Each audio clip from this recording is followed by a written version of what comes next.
Welcome to Arlington Public News. I'm Carla Dorado. And I'm James Milan. Thanks for joining us. In this edition of Arlington Public News, residents react to the presidential election, and our country's bravest are honored with services on Veterans Day. And the rocket's red glare. And later, getting ready for sweet treats this holiday season? We'll tell you about 3 businesswomen who have a unique recipe for success.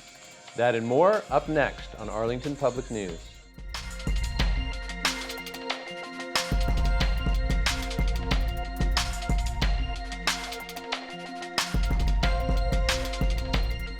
In this week's snapshot, the Hardy School is the next elementary school to consider an addition in the town's ongoing struggle with the increased enrollment. And after months of deliberation, the town's redevelopment board says yes to medical marijuana dispensary. APN's Heather Pearson has the details from the studio now. Heather? Thanks, James. Just one day before the state voted yes to recreational marijuana use, Arlington's redevelopment board approved a medical marijuana dispensary in town. The board approved the Massachusetts Patient Foundation's plan for the dispensary in a unanimous vote on November 7th. The new dispensary will be located at 11 Water Street, a multi-use office and medical building.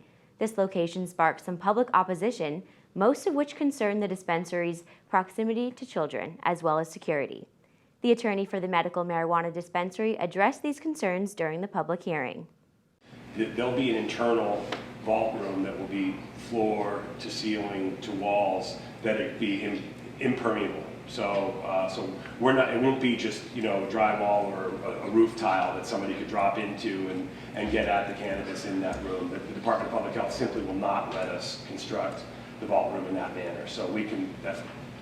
After having done this all over the state now, that's very clear. Is that the vault room has to be floor and ceiling and walls impermeable.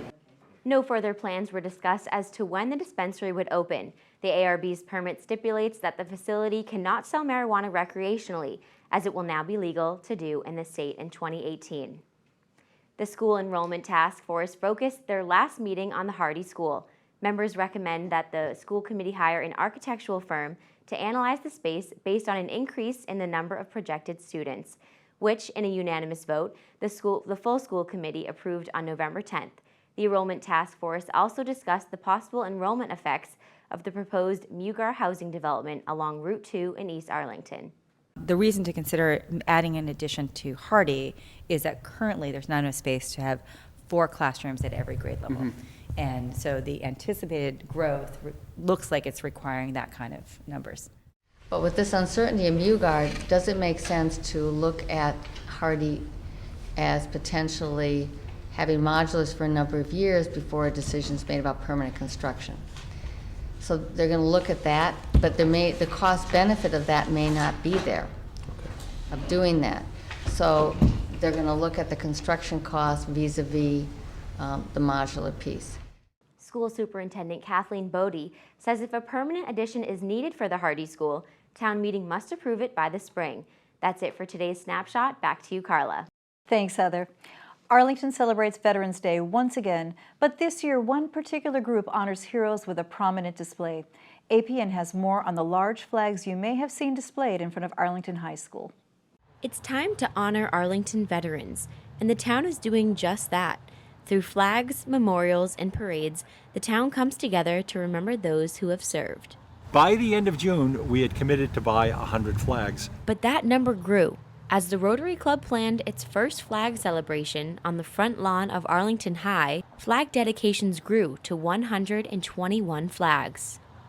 As far as the heroes, it can be anybody. It can be a veteran, it can be military, living, passed away, or your own hero. There's a teacher who's listed out there, Mother Teresa's listed out there, a gentleman getting a good favor listed his wife as his hero, and it's a wonderful compilation, and we invite people to take a look. The Rotary Club hopes to continue the celebration every year and be able to save money for charities. The money will be used this year to support the Kenny Simmons Memorial Scholarship. He was a former member. The front row of these flags are all dedicated to Kenny. A lot of people picked him as a hero. 2 other heroes are being honored at the corner of Brattle and Summer Street. Major Howard Sessler of World War II will join the memorial of his lifelong friend, Eugene McGurl. Together, the two Arlington residents volunteered in the historic Tokyo, Japan mission, where they launched B-25 bombers from the deck of an aircraft. The two were the first to do so during the war. The town also celebrated our heroes at its annual Veterans Day Parade. The Department of Veterans Services posted a huge thank you on their Facebook page, saying it was inspiring to see so many young children in attendance. As stated by Major General Clark in his remarks on Memorial Day, there is no greater patriot than the family of an American service member. As the holidays approach, please keep our deployed veterans and their families in your thoughts and prayers. To all of our veterans, I have a simple message. Thank you. Thank you for your continued service in defending our freedoms and our way of life. Arlington was just one of many surrounding towns that honored local veterans. Reporting for Arlington Public News, I'm Heather Pearson. You know, I really have to say, Carla, that I think that Veterans Day is one of those holidays that we just don't actually pay enough attention to. You know, especially nowadays when really we have a volunteer force, and it is really something nowadays because you really are putting your life on the line. Mm-hmm. And I think we all know people have suffered great losses, and that was an absolutely beautiful display at the It is high a school. great display and hard to miss right there on Mass Ave, so I think that that's a great thing. I do too. Up next on Arlington Public News, locals react to Donald Trump winning the White House. And Robbins Farm receives funding to redo the sports fields and highlight the history of the land. That and more when we come back. You're watching Arlington Public News. Developers for the Mugar property are taking their case to the state. Arlington Zoning Board of Appeals has denied Oak Tree Development's application for a 219-unit housing project that includes affordable housing. The town cites flooding concerns about the East Arlington location that contains wetlands along Route 2. In a letter dated November 14th, Arlington Board of Selectmen supported the ZBA's decision to deny the application. The town is confident that it has reached the state's affordable housing threshold of 1.5% by land area and may therefore deny the development. The State Department of Housing and Community Development received Oak Tree's appeal on October 21st and has 30 days to decide if the developers can proceed with their application before the ZBA. Changes are in store for Robbins Farm Park with money coming from the Community Preservation Act. The CPA was passed in Arlington in 2014, calling for 1.5% tax on real estate with matching funds from the state. The Parks and Recreation Commission joined designers and friends of the Robbins Farm recently to discuss changes. $636,000 in CPA funds will go towards making a community gardens ADA accessible, putting drainage and irrigation in the baseball field, and revamping the basketball court. Money will also go towards highlighting the history of the former farm. We specifically asked for funding to help with the placement of the historic elements around the dog statue, the ball field, court, and ADA access, and helping the garden, and make sure the garden and the entire site are accessible. It's a project that we have approximately $636,000 to accomplish.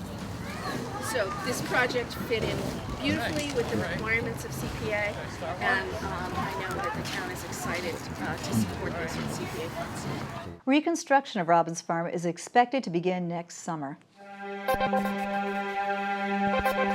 After a historic election, APN took to the streets just hours later to see what residents thought of the results. Here is a sampling of reactions in our You Speak segment. It looks like any other day at Arlington's Town Hall, but Arlington has a new president-elect named Donald Trump.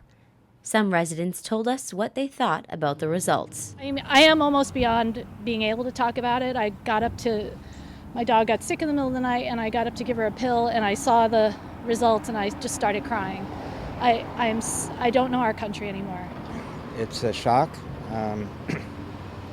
but quoting Hillary herself, it's not about how many times you're knocked down, but how many times you get back up. So I think we have to allow ourselves a moment to feel what we feel, and then roll up our sleeves and figure out how to push the things forward. There were so many people on her side, you know, and everyone is so disappointed and discouraged. But I'm looking forward to what Mr. Trump has to do. I'm glad it's over. As for the rest of the town, people are definitely talking about the results. One resident commented to APN's election tweet saying, "What is there to say?" The principal of Arlington High School also sent out an email to the community. Principal Janger encourages students in Arlington to still do the things we normally do every day. Be kind, respectful, and help others. The election results, however, did not reflect the rest of the country. According to the town clerk's office, 76% of the town voted for Clinton, with only 17% voting for the president-elect. As for the Hillary Clinton campaign headquarters on Mass Ave, volunteers began to pack up just one day after the election. Although no one chose to comment on the election, volunteers felt it was still too soon and raw to talk about. In the town's attempt to heal and come together, First Parish is holding a post-election service of healing and recommitment. We've had a lot of correspondence with members of our congregation, and as I've experienced today with having the doors open today, there are people, even just passersby, who are feeling very emotionally challenged and spiritually challenged by the way things transpired in the last couple of days. Many of the people walking by Arlington's town hall today have said that they're either too upset or too sad to comment on last night's election results. Reporting for Arlington Public News, I'm Heather Pearson. The First Parish Unitarian Universalist Church held a service of healing and recommitment following Tuesday's election. The community came together for support, acceptance, and calls for peace. The service featured readings, prayers, and music in hopes of bringing people together. You know, what is there to say? Yeah, exactly. You know, I found people, I have a business in town, and people came in the very next day, not to purchase things, but because they felt they had to come out and be with someone. A lot of people cried. It's like nothing I've ever seen. Yeah, I have to agree. And you know, we're a week out now from when Heather was reporting in that way, and it's not a whole lot different for a lot of us, I have to say. No, and I think it's going to take some time. I think it really is going to take time. People have to see what's going to happen, and maybe our fears will be. Yeah, let's stay hopeful. We have to. Let's do so. Dreading your holiday baking? We introduce you to 3 women who are mixing their goods all in one shop, and milk and cookies are on the menu. 3 individual business users share the same kitchen, but make their own unique concoctions. APN's Heather Pearson has more on how this setup has all the right ingredients. If you think your kitchen can get crowded, try sharing it with 2 other people. At Arlington's local fair, 3 businesses are doing just that, sharing one kitchen space, but creating an abundance of different food products. We kind of rotate when we're producing in here and also when we're manning the store. So it works out well because normally not more than 2 of us are in here, so we have plenty of space to kind of do what we need to do. Originally, 2 of the 3 owners of the local fair were working in a much larger shared kitchen, but the 2 wanted to branch out. It got to be a way to make this work without paying too much and still work that we have more kitchen time and to our schedule. So yeah, that's how it kind of came along, the concept. So it's nicer working with just 2 people and we can text each other and be like, hey, are you in there? We have our set schedules, but if we need to come in during other times, we can. The 3 co-owners say that coming together to start a business was one of the best things for them. Even in the construction and design process, the ladies stuck together. So we decided to go in on it together, and it was great because when we were building it out, we were able to kind of come to each other for questions, and there was a lot of things we hadn't done before, so it was really helpful in that way too. I mean, it's always hard to collaborate, but it's always a good thing because you get different ideas from different people. But fortunately, we kind of all think alike in a general concept, having rustic look and natural, the feel to the store. So if I had this on my own, I wouldn't have been able to run a store and try to run the business. The location of the building has worked in the girls' favor. The community has supported them while they find their footing. Everyone's been super friendly. We've kind of gotten to know the neighborhood and the people in it, so it's been going really well. The community is very supportive, like hands down. Like everyone was like really interested in the concept. They're like, oh, this is great, and they came in, they support, and we definitely have a lot of repeat customers, like young family that will walk by every Sunday. Everybody's super nice. It's a lot of families, and they've been very welcoming. So, Rita says that with the help from their customers, they've been able to get to know the community. We have a little customer, she's like, her name is Rose, and she's always got like the rose macaron. It's like so cute. As the only shared kitchen space in the town of Arlington, these three businesses have learned to collaborate and have become extremely successful. Reporting for Arlington Public News, I'm Heather Pearson. The local fair sells goodies from macaroons to cookies and even cashew milk. The owners are currently looking to welcome a few more other small business owners into their shared space at the corner of Lake Street and Mass Ave, so be on the lookout. Each business owner has their own website where you can find out more information on how to sample their treats. The Robbins Library recently held its biennial Arlington Book Festival.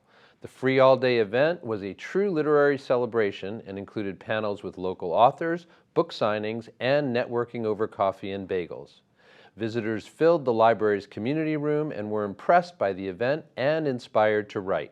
Panelists discussed topics including the process of storytelling, memoir writing, and new forms of literary expression such as the graphic novel. Of the 10 authors and 3 moderators who participated, all but one were from Arlington. Thank you for joining Arlington Public News as we explore events and issues affecting Arlington. Check out extended interviews and our latest segments on the web at news.acmi.tv. And don't forget to like us on Facebook and follow us on Twitter at Arlington Public. I'm James Milan. And I'm Carla Dorado. Thanks for joining us.